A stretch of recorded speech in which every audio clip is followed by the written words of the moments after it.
Here to talk with us about the Asia Graham case and about sexual assault in the military is Amy Frank. Amy is the founder of Never Alone. You just heard Michael mention that in his story. She's also a former member of the U.S. Department of Defense. Amy, thanks for being with us. Thank you. Good evening. Amy, what is your reaction to the conviction, and can you tell us how Asia's family is reacting tonight? Well, they're very happy. You know, it's sad justice, that they've got some form of justice, that the rapist of Asia Graham will no longer be able to rape other individuals. So they're very pleased about that.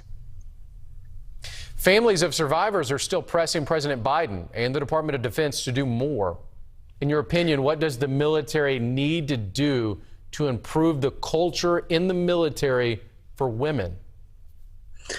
Well, we need to have transparency in these situations, and definitely the Gold Star families that Never Alone advocates for. We want to see that soldiers like Asia Graham, that their children also, Nicole Burnham and Tina Schenecker and Morgan Robinson and Lavina Johnson, get the same kind of justice. And without transparency, we're not going to have that. We're asking for the Secretary of Defense and President Biden to really look at the judicial collusion and the willful blindness of the commanders by not following federal law, and for President Biden to open something up like the Knapp Commission to look into why these commanders and general officers are not abiding by federal law. A new study finds female soldiers at Army bases in Texas, Colorado, Kansas, and Kentucky face a greater risk of sexual assault and harassment than those at other posts. The study also found that female soldiers at Fort Hood and Fort Bliss, where Asia Graham was assaulted, face the highest risk. First, what is your reaction to that study? And second, can you give us some insight to why this may be?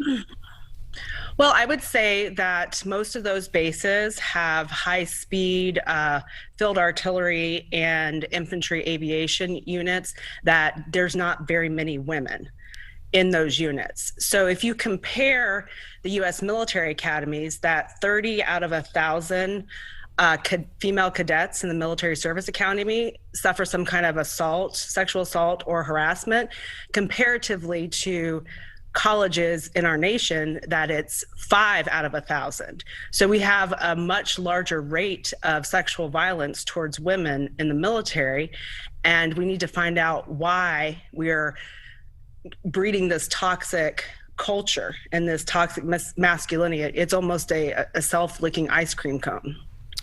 You've been working hard to draw attention to this issue of sexual assault in the military. Amy, is it also gaining the attention of lawmakers in Washington? Is progress, in your opinion, being made? Well, we are very disappointed about Senator Reid and Senator Inhofe blocking the vote for the bill that Senator Gillibrand has introduced. We believe that that legislation is imperative to making our military safer for all to serve.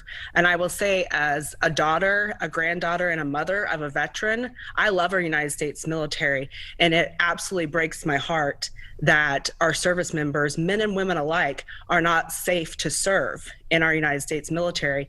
And Secretary of Defense Lloyd Austin must create some transparency so that these predators cannot operate under a cloak of darkness. Amy Frank, thank you for joining NewsNation. Thanks for what you do.